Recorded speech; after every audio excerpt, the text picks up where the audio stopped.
Did Elvis Presley really threaten to walk out of a recording session over a song about a shrimp? Why did the man who changed music forever end up singing about yoga, clams, and an impotent bull? Was he truly proud of every gold record hanging on his wall, or did some of them represent a kind of prison? The story of Elvis is often told as a straight line to the top. But the truth is more complicated, where he was an artist and he was a product. And sometimes, the product was something the artist couldn't stand. Number 17, why would a star give half his song money away? In 1973, Dolly Parton refused to let Elvis record I Will Always Love You, even though he loved the song. The deal fell apart because Colonel Tom Parker demanded 50% of the publishing rights. Elvis recorded Are You Lonesome Tonight in a single take at 4 a.m. with the lights turned down low. He hated the spoken word part so much, he never wanted to do it again, but it became one of his biggest hits. The biggest reason Elvis hated so many songs had nothing to do with the music itself. It was business. It was about publishing rights. In the 1950s and 60s, songwriting was a serious business. The people who wrote the songs, the publishers, made a lot of money. Colonel Tom Parker, Elvis's manager, knew this. He wasn't a music man, he was a businessman, and he wanted a piece of everything. Early in Elvis's career, he recorded songs from great writers. People like Jerry Lieber and Mike Stoller, who wrote Hound Dog and Jailhouse Rock. These were professionals. They knew how to write a hit. But they also owned their own publishing. They weren't going to give away half their income just for the privilege of having Elvis sing their song. The Colonel saw this as a problem. Why should these writers get all that money when he could be getting it? So he made a rule. It was a simple, brutal rule. If Elvis was going to record your song, his publishing companies, Hill and Range Songs, had to get a piece of the action. Usually, they demanded a full 50% of the publishing rights. For a songwriter, this was a terrible deal. You do all the work, you write the song, and then you have to give half of your future earnings to Elvis's manager just to get it on the record. The best songwriters in the business heard this and said no. Lieber and Stoller, for example, eventually stopped working with him over these kinds of business disputes. They were creators. They weren't going to be bullied by a manager who didn't know a C chord from a G chord. This created a vacuum. With the A-list writers gone, who was left to write for the biggest star in the world? The answer was a group of in-house contract songwriters. These were people willing to take the bad deal because getting a song recorded by Elvis, even with a 50% cut, was better than getting nothing. But these writers were often not the best. They were hired to churn out material, to fill albums, and most importantly, to fill movie soundtracks. They wrote fast, they wrote to order, and they often wrote junk. Think about the titles. Song of the Shrimp. Yoga is as yoga does. There is no room to rumba in a sports car. These weren't written by artists trying to express something. They were written by people on a deadline trying to fit a silly movie scene and satisfy the Colonel's publishing demands. Elvis knew the difference. He had an incredible ear for music. He grew up on gospel, blues, and country. He knew what a good song felt like, and he knew these songs were not good. He was trapped. The Colonel had created a closed system.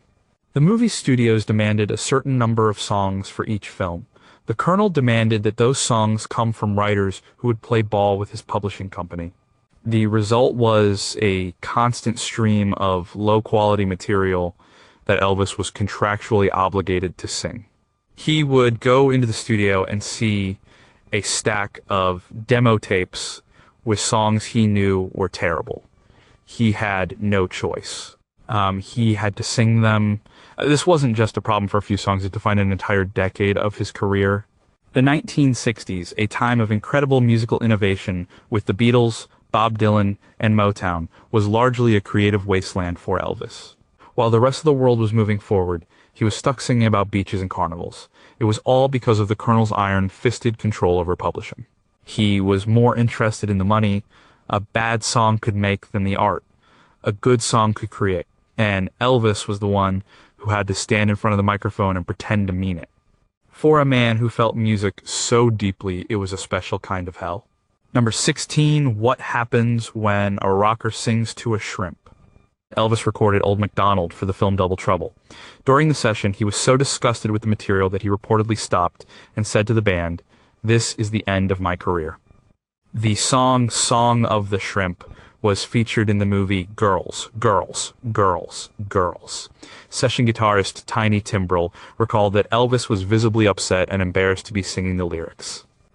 There is a moment in Elvis's career that perfectly captures the absurdity of his Hollywood years. It is the Song of the Shrimp. He had to sing it. He had to stand in a recording studio, surrounded by some of the best musicians in Nashville, and sing a song from the perspective of a shrimp who is about to be eaten. The lyrics are simple. I'm a little shrimp. They call me Jim. I'm gonna end up on your plate. This wasn't an isolated incident. This was the job. For most of the 1960s, Elvis was a movie star first and a musician second. He was making up to 3 movies a year. Each movie needed a soundtrack, and each soundtrack needed about 10 to 12 songs. That's 30 or more songs a year. The demand for material was huge. The quality control was non-existent. The problem was the scripts. The movies were light, formulaic comedies. Elvis played a race car driver, a boat captain, a rodeo rider. The plots were paper thin, and the songs had to fit into these plots. So, if there was a scene at a clam bake, he had to sing a song called Do the Clam. If he was on a boat in Hawaii, he had to sing about fishing. If the script called for a funny scene with an animal, he had to sing to the animal. This led to some of the most embarrassing songs of his career. Dominic the Impotent Bull, Old MacDonald, Queen of Wahini's Papaya. These were not rock and roll songs. They weren't even good pop songs. They were novelty songs. They were musical jokes, and Elvis was the punchline. He knew it. The people around him knew it. His band, the legendary group of Nashville session players known as the A-Team, would often just shake their heads. These were serious musicians. They had played on countless country and rock classics, and now they were being paid to create a backing track for a song about a papaya. There was a sense of professionalism in the studio. They did the job. But there was also a sense of shared misery. Elvis would often show his displeasure in subtle ways. He might rush through a take. He might sing with a lack of passion. Sometimes he was more direct. During one session for a particularly bad song, he reportedly threw his guitar down and said, "I'm not doing this garbage." But he always came back and did it. He was bound by his contract. The Colonel had signed the deals. The movie studio had paid the money. The songs had to be recorded. This was the trap. His early success had given him fame and fortune, but it had also taken away his freedom. He was no longer the rebellious kid from Memphis who could walk into Sun Studio and cut a track he believed in. He was a Hollywood employee. He had a schedule to keep and a product to deliver. The product was the Elvis movie, and the songs were just another part of the package, like the posters and the press tours. The artistic cost was enormous. He was isolated from the real music world. While other artists were experimenting and pushing boundaries, he was stuck in a creative rut. He hated the material. He felt it was beneath him. It was a betrayal of the music he loved. He had started a revolution with songs like That's All Right and Jailhouse Rock. Now, he was singing about shrimp. It was more than just a bad song. It was a symbol of how far he had fallen from his own artistic ideals. He was the king of rock and roll, but he was forced to sing nursery rhymes. Number 15, How Can You Be the King and Have No Control? During the sessions for the movie, Harum Scarum, Elvis and his band were given a script and a batch of songs they all considered to be terrible. Producer Felton Jarvis tried to make the best of it, but the mood was so low that the sessions were described as painful. Elvis completed the soundtrack for Kissin' Cousins in just one night of recording. He was so disengaged that he just wanted to get it over with. The problem wasn't just bad songs, it was the complete loss of creative control. In the early days at Sun Records, the process was organic. It was just Elvis, guitarist Scotty Moore, and bassist Bill Black. They would jam, they would experiment. Sam Phillips, the producer, would let them find the magic. If a song wasn't working, they'd drop it and try something else. The music came first. When he moved to RCA, he still had a lot of input. He chose the songs. He worked on the arrangements. He was the creative force in the studio. The sessions for his first albums were full of energy and passion. He was building his sound. He was in charge. The Hollywood years changed everything. Suddenly, the music was secondary to the movie. The recording sessions were no longer creative explorations. They were assembly lines. The process was brutally efficient and completely soulless. Elvis would be called into the studio for a soundtrack session, he would often be hearing the songs for the first time.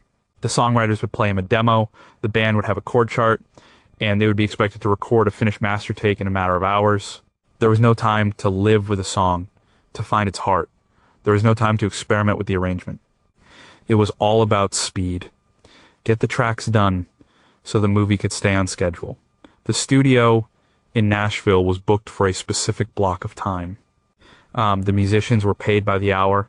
The goal was to record as many songs as possible, as quickly as possible.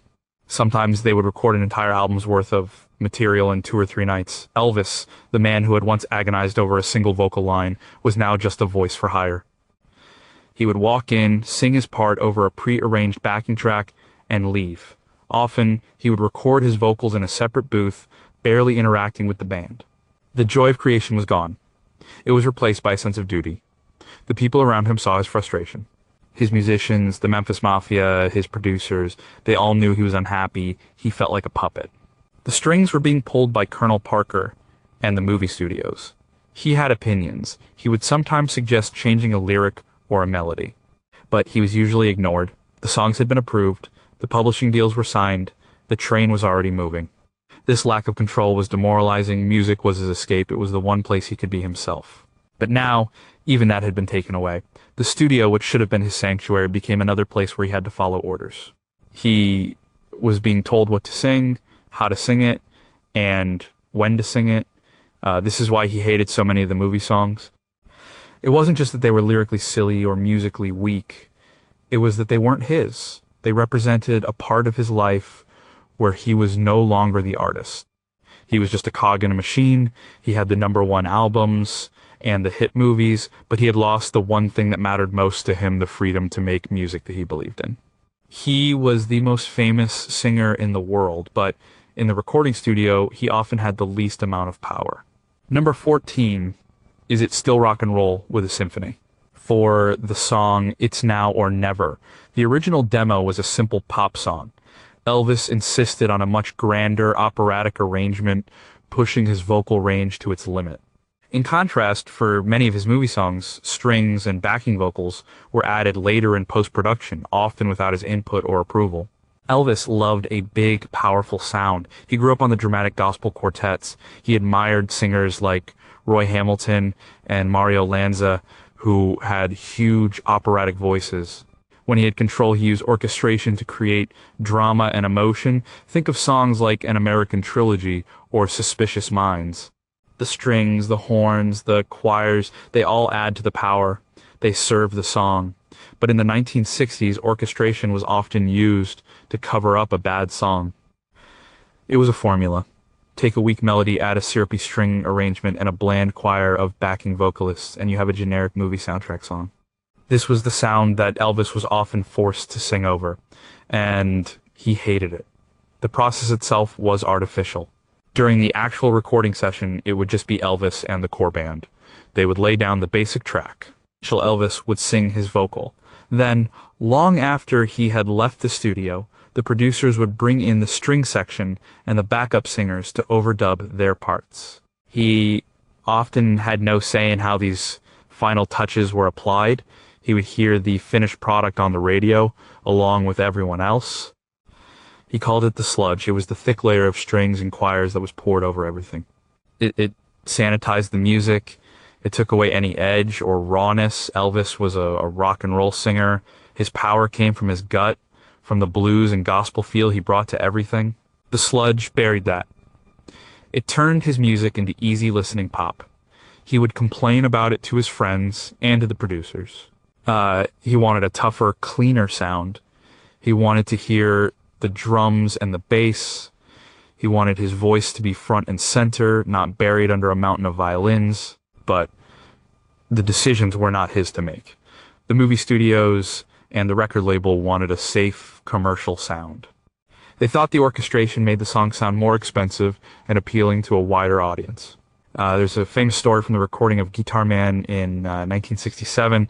Elvis was trying to get back to a more authentic sound. He was working with producer Felton Jarvis and guitarist Jerry Reed. They cut a raw, swampy track that was pure rock and roll. Elvis loved it. But when the record label executives heard it, they were worried. It was too raw. It didn't sound like the recent Elvis hits.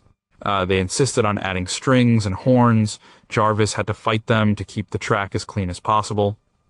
This was the constant battle. Elvis and his trusted musicians would try to create something real and exciting in the studio. Then the executives and producers would come in and try to smooth it all out to make it fit the formula. For every victory like Gitterman, there were dozens of losses. The soundtracks for movies like Paradise, Hawaiian Style, or Clambake are filled with this kind of overproduced, soulless music. Elvis felt it was a misrepresentation of who he was as an artist. He was being packaged as a crooner of schmaltzy ballads when he still had the heart of a rock and roller. The strings and choirs weren't just a musical choice. They were a symbol of the commercial forces that were controlling his career and watering down his art. He was being forced to make music that was the exact opposite of the raw, dangerous sound that had made him famous in the first place. Number 13, What If the World Changes and You're Stuck in the Past? While the Beatles were releasing Sgt. Pepper's Lonely Hearts Club Band in 1967, Elvis was releasing the soundtrack to Double Trouble, featuring songs like Old MacDonald. Bob Dylan released Like a Rolling Stone in 1965, a 6-minute song that changed popular music. That same year, Elvis released the soundtrack to Harum Skarum, with songs about the desert and belly dancers. The 1960s was a decade of seismic change in music and culture. The British invasion, led by the Beatles and the Rolling Stones, changed everything. The folk movement, with Bob Dylan as its poet laureate, brought a new level of lyrical sophistication to pop music. Motown was producing hit after hit. The counterculture was in full swing. Music was evolving at an incredible pace. It was becoming more complex, more personal, more political. And where was Elvis? He was in Hollywood making the same movie over and over again. He was singing songs that sounded like they were from the 1950s or even the 1940s. He was completely disconnected from the musical revolution that was happening all around him. And he was painfully aware of it. He was a fan of music. He listened to the radio. He knew what was going on. He admired the Beatles. He was reportedly blown away when he first heard Dylan. He knew that these artists were making vital, important music. And he knew that the songs he was being given were trivial and dated by comparison. Imagine being the man who kicked down the door for rock and roll and then having to watch from the sidelines as a new generation took the art form to new heights. It was deeply frustrating for him. He would tell his friends while they're out there making real music, I'm doing this crap. He felt like he was being left behind. His own revolution had passed him by. The movie songs were the worst offenders. They were written in a bubble, completely ignorant of the trends in modern music. The lyrics were about surfing, kissing cousins, and going to fairs. The arrangements were old-fashioned. They had none of the grit of the new rock music or the soul of the Motown hits. They were relics. This sense of being out of touch was a major source of his unhappiness. He wasn't just an entertainer, he was a competitive artist. He wanted to be relevant. He wanted to be part of the conversation. But his movie contracts kept him locked in a gilded cage. He had to keep churning out these light, frothy films and their equally light, frothy soundtracks. There was a moment in the mid-60s when he tried to break free. He recorded a gospel album, How Great Thou Art, which won a Grammy. It was a passion project, and it showed that he still had the fire. But then it was right back to Hollywood. The album was a brief detour, not a new direction. The full weight of his frustration finally boiled over in 1968. He had a chance to do a TV special. The Colonel wanted it to be a simple Christmas show with Elvis in a tuxedo singing carols. But Elvis, with the encouragement of producer Steve Binder, rebelled. He wanted to do a rock and roll show. He wanted to remind the world who he was. The result was the legendary '68 comeback special. Dressed in black leather, raw and dangerous again, he proved that he was still the king. But even after that triumph, he still had movie contracts to fulfill. One of his very next projects was the film Change of Habit, which featured the incredibly dated and silly song Have a Happy. The contrast was jarring. He had reclaimed his crown, but he was still a servant to the Hollywood machine. The dated material he was forced to sing was a constant, bitter reminder of the creative years he had lost. Number 12, Can You Love a Song You Don't Understand? The original title of Heartbreak Hotel was The Heartbreak Hotel. The song was written by Maybourne Axton and Tommy Durden after they read a newspaper article about a man who had jumped to his death from a hotel window, leaving behind a note that said, "I walk a lonely street." When Elvis first heard the demo, he reportedly said, "It's a morbid song. I don't know if people will like it." This might be the most surprising song on the list. Heartbreak Hotel was Elvis's first million-selling single for RCA. It was a massive hit. It was dark, bluesy, and completely different from anything else on the radio. It helped establish him as a serious, brooding artist, not just a teen idol. So why would he have had any negative feelings about it? The reason is simple. When he first recorded it in January 1956, he was a 21-year-old kid on top of the world. He was handsome, famous, and had just signed the biggest record deal in history. The song is about deep, profound loneliness and despair. It's about a place at the end of Lonely Street where broken-hearted lovers go to die. It's a heavy, adult theme. And at that point in his life, Elvis couldn't relate to it. He was a brilliant interpreter of songs. He could find the emotion in almost anything. But with Heartbreak Hotel, he was acting. He was playing a character. He was singing about a kind of pain that he hadn't yet experienced. His own life was the opposite of lonely. It was full of excitement, adoration, and promise. RCA executives were famously worried about the song. They had just paid a huge sum to sign this new rock and roll sensation, and his first single was a slow, spooky blues number. It didn't sound like his Sun records. It wasn't upbeat. It wasn't a dance number. They thought it would be a flop. They tried to talk him out of releasing it, but Elvis, along with his band, believed in the song's power. He might not have understood the lyrics on a personal level, but he understood the music. He knew it was a great blues song.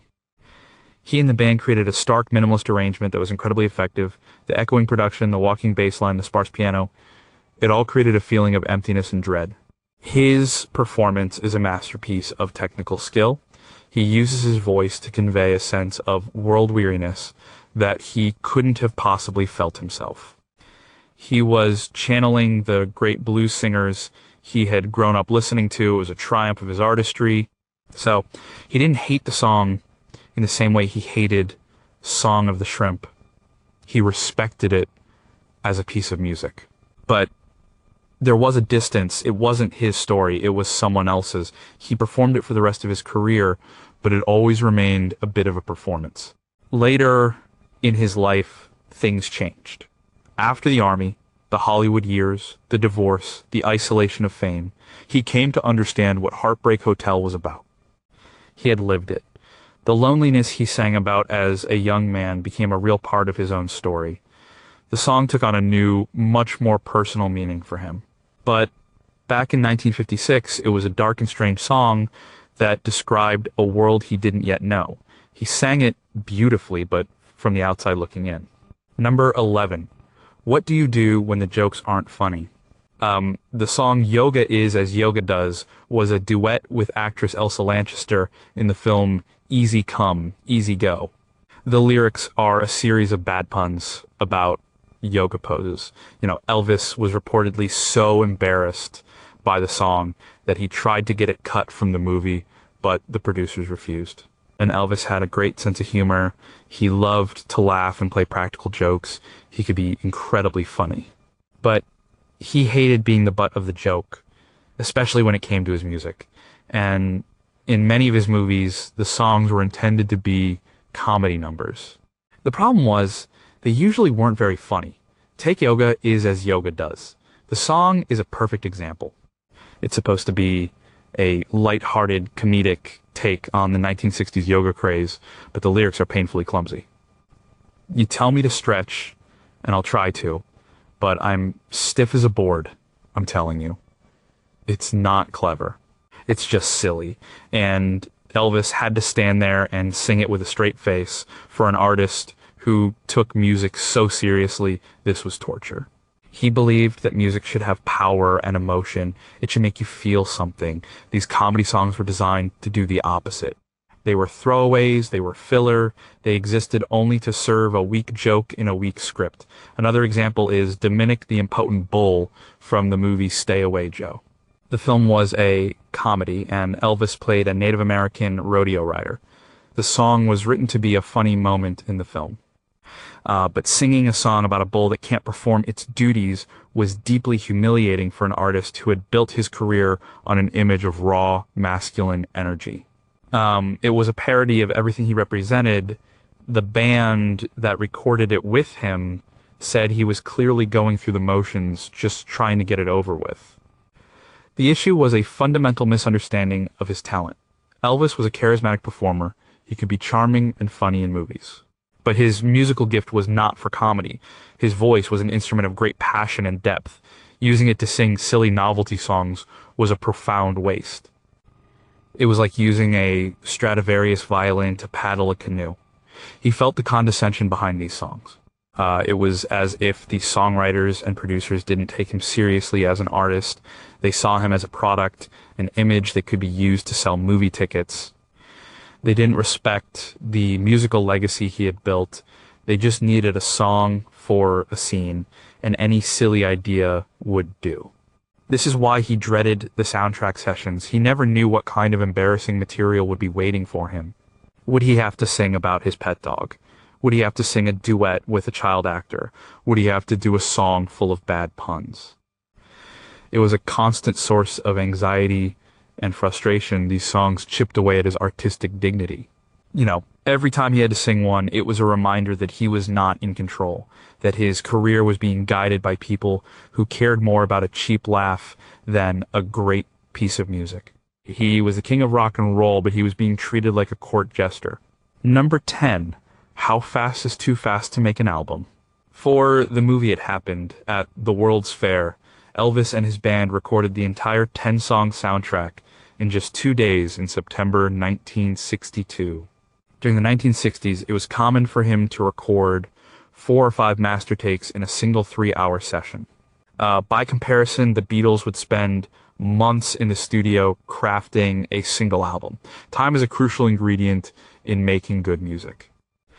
It takes time to learn a song, to find the right arrangement, to get the perfect performance. Great records are rarely made in a hurry, but for Elvis in the 1960s, there was never enough time.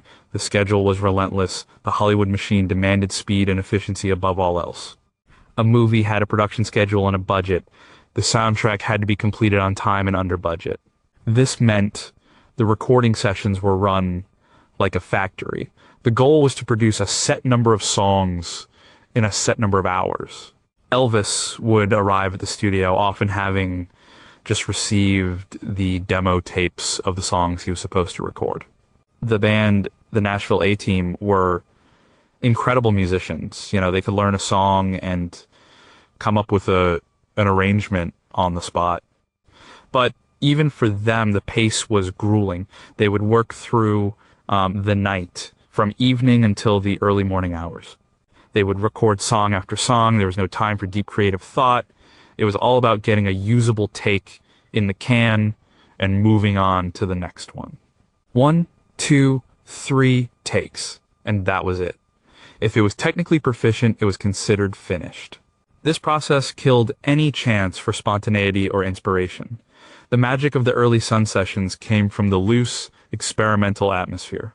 The pressure of the Hollywood sessions was the exact opposite. It was a high-pressure, results-oriented environment. Elvis hated this way of working. He was a perfectionist when it came to his voice. He liked to do multiple takes to get the phrasing and emotion just right. But there was often no time for that. He was pushed to deliver a vocal, and as soon as he got a decent one, the producers would move on. He also felt disconnected from the musicians. In the early days, he was part of the band. They created the music together. In these rushed sessions, he was often just the vocalist singing over an arrangement that had been quickly put together by the band and the producer.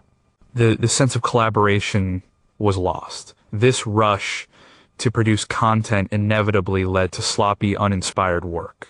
The songs weren't given the chance to breathe.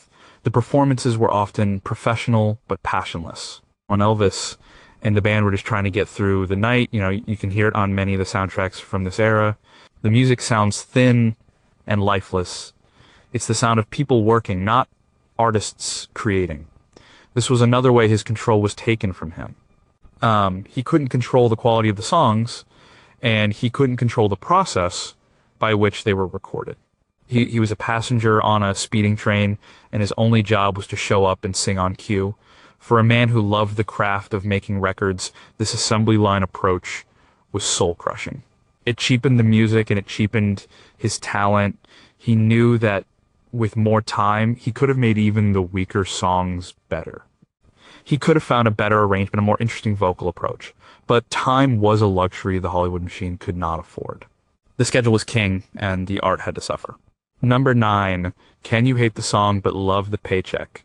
Colonel Parker's management contract with Elvis was famously lopsided. For most of his career, the Colonel took a 50% commission. The industry standard was 10 to 15%. Elvis's movies in the 1960s were incredibly profitable, not because they were good, but because they were made on very low budgets, often under $1 million. The soundtracks were a key part of the profit formula, often selling millions of copies. At the heart of Elvis's career was a central conflict: art versus commerce. Elvis was the artist. Colonel Tom Parker was the commerce, and for most of his life, commerce won. The Colonel's primary goal was to make as much money as possible. The quality of the music or the movies was a secondary concern. This focus on the bottom line was the root cause of so many of the bad songs. The formula was simple: put Elvis in a cheap movie with a travelogue setting, have him sing a dozen songs, release the movie and the soundtrack album simultaneously. The fans would buy the tickets and the records, regardless of the quality. It was a license to print money. The Colonel was a master negotiator. He secured unprecedented deals for Elvis, but these deals often came at an artistic price. The 3 movies a year schedule was his idea. It guaranteed a steady stream of income. But it also meant there was no time to find good scripts or good songs. The machine had to be fed. Elvis was caught in this financial trap. By the 1960s, he had an enormous lifestyle to support. He had bought Graceland for his parents. He supported a large group of friends and family, the Memphis Mafia. He had expensive tastes. He needed the money that the movies and their soundtracks generated, so even when he hated the songs, he knew he had to sing them. They were part of the deal. They were the price of his fame and fortune. It was a job. He would go to the studio, do the work, collect the paycheck, and move on. But this created a deep internal conflict. He was an artist who cared deeply about his legacy. He wanted to be remembered as a great singer, not as the guy who sang "Do the Clam." But his business reality forced him to compromise his artistic standards on a daily basis. He would express his frustration to the Colonel, but the Colonel was unmoved. He would show Elvis the sales figures. The albums were selling, the movies were making money. From the Colonel's perspective, the formula was working perfectly. Why change it? He didn't understand or didn't care that Elvis was creatively miserable. This is a story that is often misunderstood. Some people paint Elvis as a victim, a puppet with no will of his own. The truth is more complex. He was a willing participant, at least on some level. He enjoyed the wealth and the lifestyle that the bad movies provided. He could have put his foot down. He could have refused to record the songs, but doing so would have meant risking the entire financial empire that the Colonel had built. It would have meant a confrontation that he was, for many years, unwilling to have. So he compartmentalized. He would record the junk for the movies, and then on rare occasions he would record something he was truly passionate about, like his gospel albums. These were his artistic release valves, but the day-to-day reality of his career in the 60s was driven by the Colonel's business plan. And that plan required a lot of bad songs. He may have hated the art, but he couldn't walk away from the commerce. Number 8, who wrote Hound Dog first. Hound Dog was originally recorded by a blues singer named Big Mama Thornton in 1952. Her version is a slow, powerful, and gritty blues song. The lyrics, written by Jerry Lieber and Mike Stoller, were from the perspective of a woman telling off a no-good man.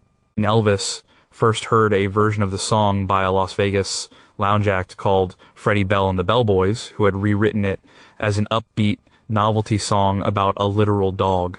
When Elvis decided to record Hound Dog in 1956, he had never heard the Big Mama Thornton original. His only reference point was the comical, sped-up version he had seen in Las Vegas. The songwriters Lieber and Stoller were brought in for the recording session. They were horrified. They'd written a powerful blues anthem for a strong woman, and Elvis was treating it like a joke. They tried to explain the song's real meaning to him. They told him it wasn't about a dog. It was a metaphor. But Elvis wasn't interested. He liked the high-energy rock and roll feel of the Freddie Bell version. He saw it as a great, exciting dance number. He had worked out an arrangement with his band based on that version, complete with his famous leg-shaking stage moves. The recording session was tense. Lieber and Stoller thought he was butchering their song. Elvis, in turn, didn't understand what their problem was. He was taking a song he liked and making it his own, which is what he had always done. From his perspective, he was improving it, turning it into a rock and roll explosion. He was right, in a way. His version of Hound Dog became one of the most iconic recordings in music history. It's a blast of pure energy. But his initial understanding of the song was completely wrong. He didn't connect with the lyrics on any deep level. To him, they were just sounds, a vehicle for the energy of the performance. This is a different kind of dislike.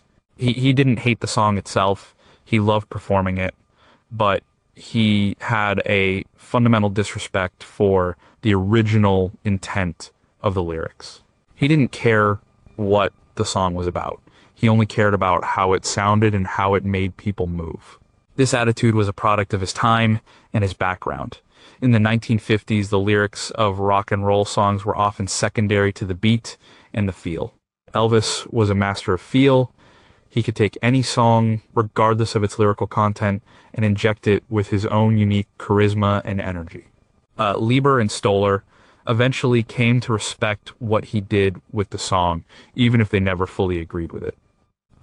They saw that he had transformed it into something new, something that was purely Elvis, and the record's massive success was hard to argue with. But the story reveals something important about his approach to material, especially in the early days. He wasn't a poet or a storyteller in the way that someone like Bob Dylan was. He was a stylist. He was a vocalist. He was a force of nature. He was drawn to the sound and the rhythm of words, not necessarily their meaning. So while Hound Dog became one of his signature songs, his initial relationship with it was based on a misunderstanding. He took a song of defiance and pain and turned it into a song of pure joy and rebellion. In doing so, he created a classic, but he also ignored the soul of the original creation. He didn't hate the song he recorded, but he rejected the song that was written. Number 7, can your own friends write bad songs? Many members of Elvis's inner circle, the Memphis Mafia, tried their hand at songwriting. His friend and bodyguard, Red West, was a moderately successful songwriter, co-writing songs like If Every Day Was Like Christmas. However, Elvis was often pressured to record songs by his friends, even when he didn't think the songs were very good. Being friends with Elvis Presley came with a lot of perks. It also came with the temptation to use that friendship for personal gain. Many of the guys in Elvis's entourage saw the vast amounts of money being made in the music business and wanted a piece of it. The easiest way to do that was to write a song and get Elvis to record it.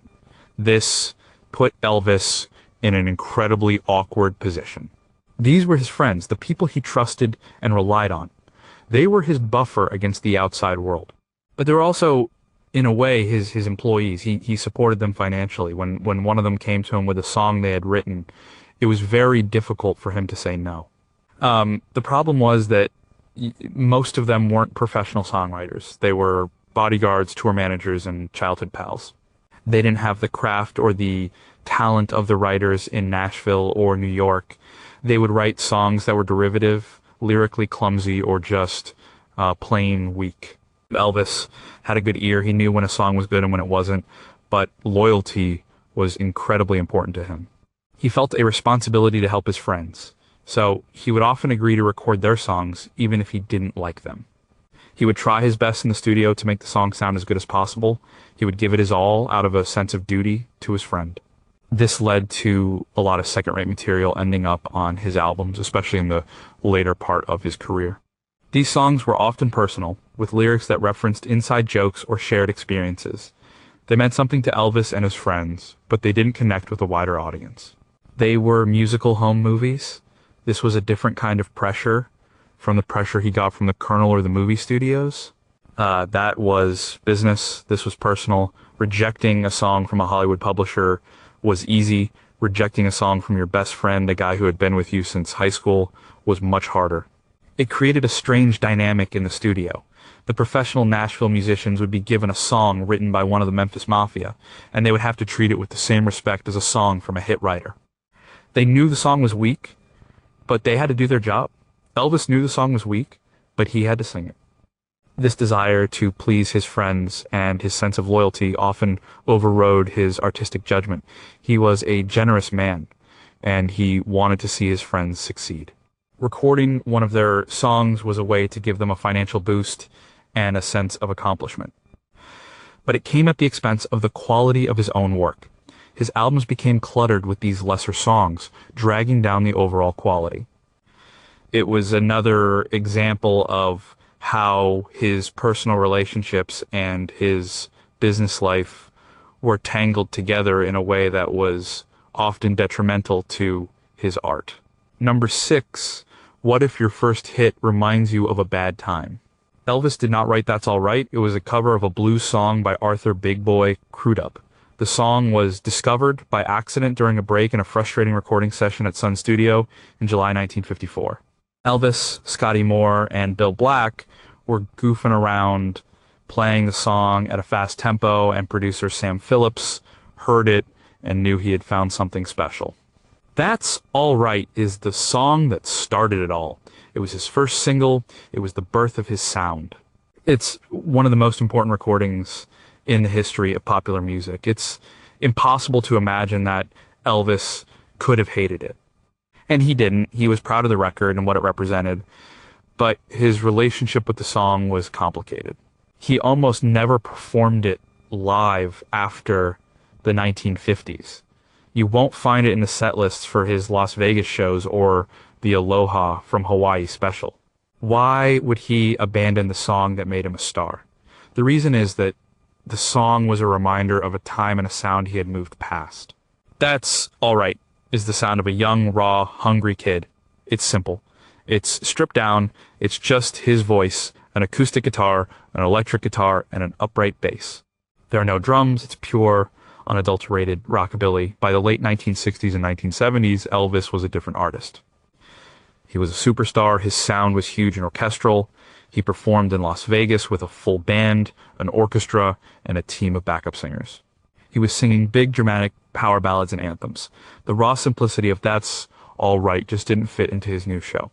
Trying to perform it with his big Vegas band would have been a mistake. The song's magic is in its sparseness.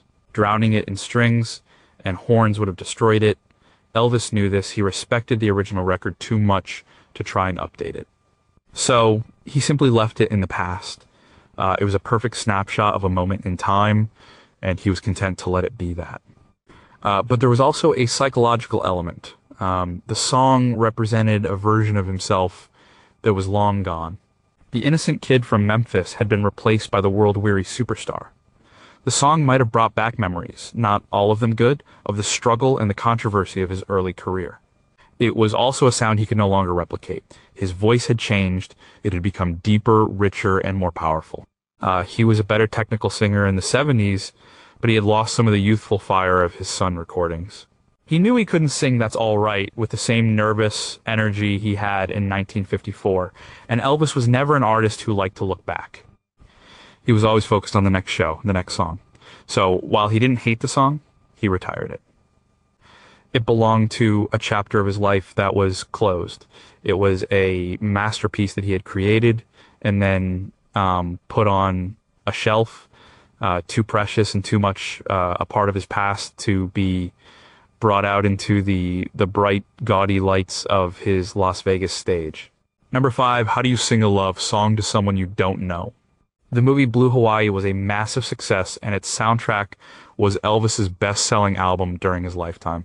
The title song, Blue Hawaii, was originally written in 1937 and had been a hit for Bing Crosby. Many of the songs for Elvis's movies were chosen by the producers to fit the theme, with little regard for his personal taste. A huge part of Elvis's appeal was his ability to sell a love song. When he sang a ballad like Love Me Tender or Can't, Help Falling in Love, he made you believe it. He could convey a sense of vulnerability and sincerity that was irresistible. He was at his best when he could connect with the emotion of a lyric. But in his movies, he was often required to sing love songs to his co-stars, actresses he had just met. It was part of the job. In the movie, his character was supposed to be in love, so he had to sing a song that reflected that. This created a sense of emotional disconnect. He was a professional. He could deliver a technically perfect vocal performance. But the genuine emotion was often missing. He was playing a part, he was acting in love, not feeling it. Consider a movie like Blue Hawaii. He sings several romantic songs in the film, including the famous Can't Help Falling in Love. That song was a genuine masterpiece, a song he connected with and sang for the rest of his life. But other songs on the soundtrack, like Hawaiian Wedding Song, were just part of the script.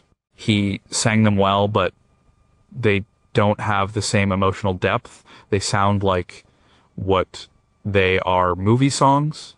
This was a recurring problem throughout his film career. He would be cast opposite an actress. They would have a few scenes together. And then they would have to film a musical number where he serenades her. There was no real chemistry, no real connection. It was all make-believe. Elvis was an intuitive artist. He needed to feel a song to truly bring it to life. When he was forced to sing a generic love ballad in a contrived movie scene, the result was often bland and unmemorable. He was just going through the motions. You can hear the lack of engagement in his voice. The songs themselves were often the problem. They were written to be generic. They had simple, cliche-filled lyrics about love and moonlight and paradise.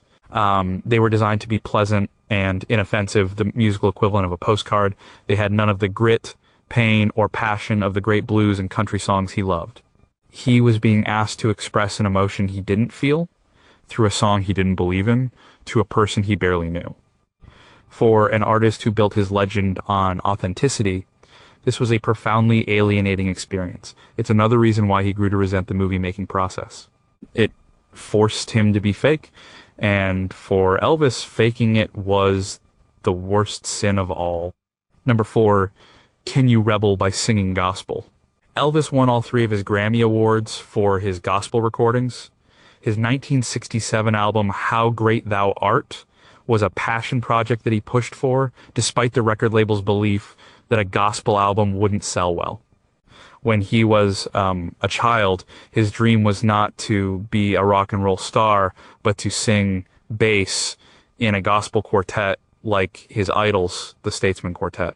Elvis's deepest musical passion was gospel music. It was the music he grew up with. It was the music he listened to for comfort and inspiration. It was the music he sang with his friends backstage and at home to relax. For Elvis, singing gospel was like praying. It was a direct connection to his faith and his roots. So, when he was in the depths of his Hollywood despair, tired of singing about bikinis and beaches, he would often turn to gospel music as a form of rebellion. It was his way of reclaiming his artistic soul. It was his way of making music that mattered to him, regardless of what the Colonel or the movie studios wanted. The recording sessions for his gospel albums were completely different from The soundtrack sessions. The atmosphere was relaxed and joyful. He would invite his favorite gospel groups like the Jordanaires or the Imperials to sing with him. The sessions would often turn into all-night jam sessions. They would sing for hours, not because they had to, but because they loved it. This was where he was happiest and most creatively fulfilled. He was in complete control. He chose the songs. He worked on the arrangements. He poured all of his heart and soul into his vocal performances. You can hear the difference. His voice on his gospel recordings has a depth and a sincerity that is often missing from his pop recordings of the same era. But his love for gospel music also highlighted what was wrong with the rest of his career. The fact that he had to fight to record these albums shows how little his artistic desires were respected. The record label was interested in pop hits, not spirituals. The Colonel was interested in whatever would make the most money. A gospel album was seen as a commercial risk, a vanity project. For Elvis, it was the exact opposite. The pop songs were the work, the gospel songs were the passion. He would use the success of his movies and his pop hits to earn the right to go into the studio and record the music he truly loved. This created a strange career trajectory. He would release a string of mediocre soundtrack albums, and then, in the middle of it all, he would release a masterpiece like How Great Thou Art. It was a reminder to the world and to himself that he was still a serious artist. So he didn't hate gospel music. He loved it more than anything, but his need to sing it was a direct reaction to the music he was forced to sing. Every gospel song he recorded was a quiet protest against the commercial junk he was churning out for Hollywood. It was his escape, it was his sanctuary, it was the only place left where he could be the artist he wanted to be. Number 3, why sing a song that insults your fans? In the movie Frankie and Johnny, Elvis plays a riverboat singer. The film is set in the 1890s, and the soundtrack is filled with old-fashioned public domain songs that were rearranged to sound more modern. Elvis was reportedly unhappy with the entire project, feeling that the historical setting and the dated music were a bad fit for him. By the mid-1960s, a sense of fatigue had set in. Elvis was tired of the movies. His fans were getting tired of the movies. The formula was wearing thin. The solution from the perspective of the Colonel and the studios was to try and shake things up a little. This led to a series of costume drama movies that were even more ill-conceived than the beach movies. One of the worst was Harum Scarum, where Elvis played a movie star who gets kidnapped in a fictional Middle Eastern country.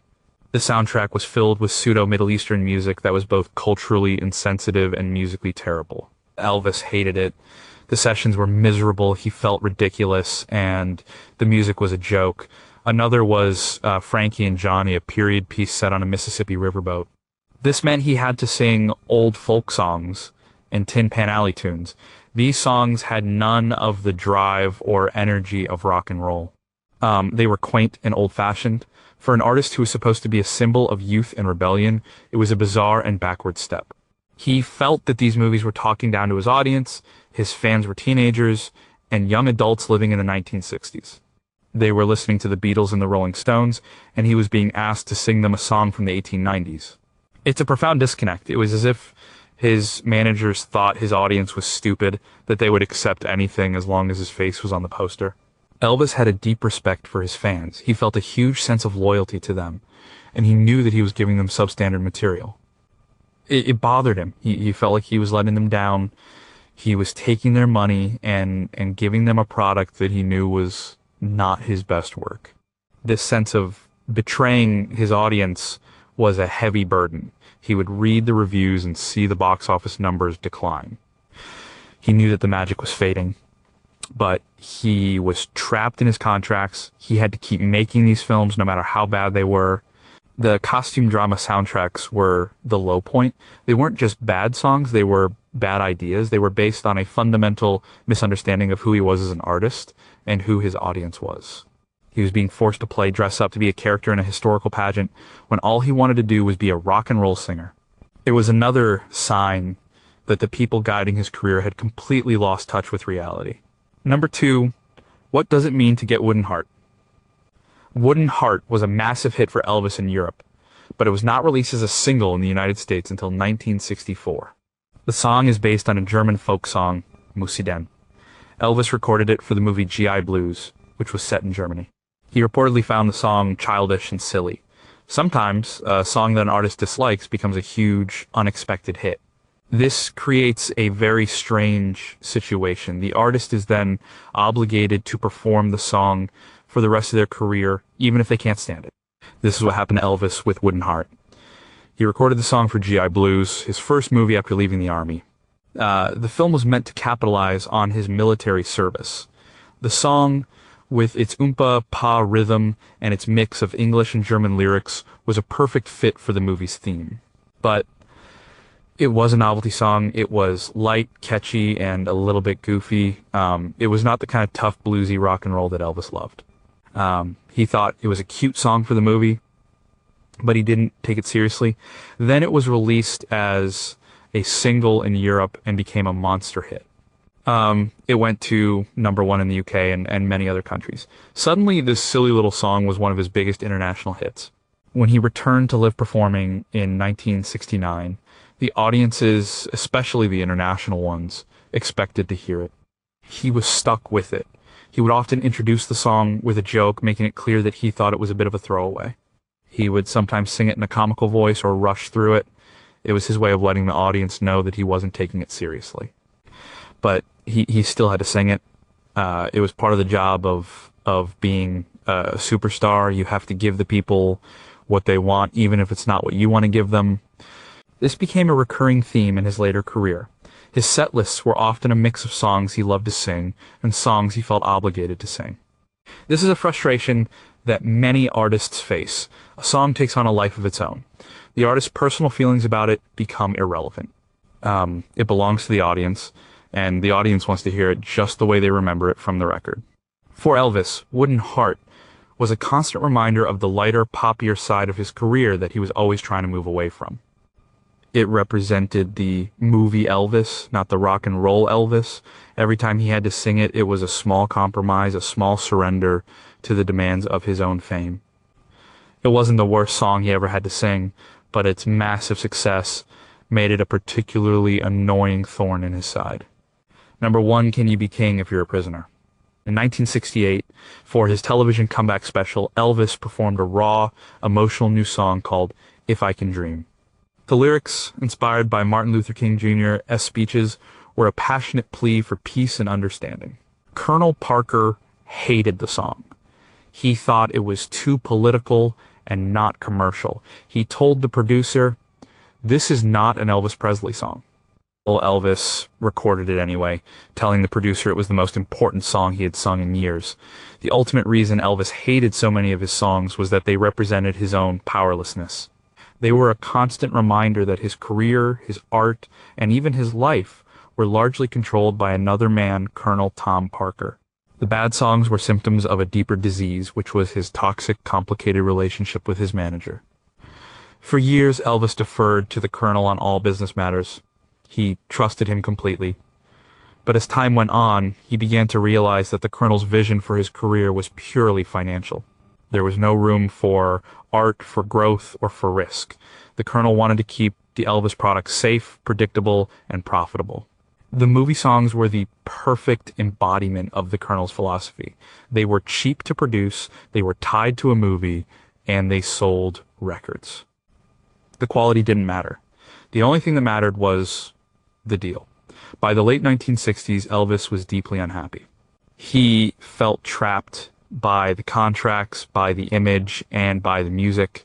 He was the most famous man in the world, but he was living in a prison of his own success. The songs he hated were the bars of that prison. Each one was a reminder of a compromise he had made, a battle he had lost.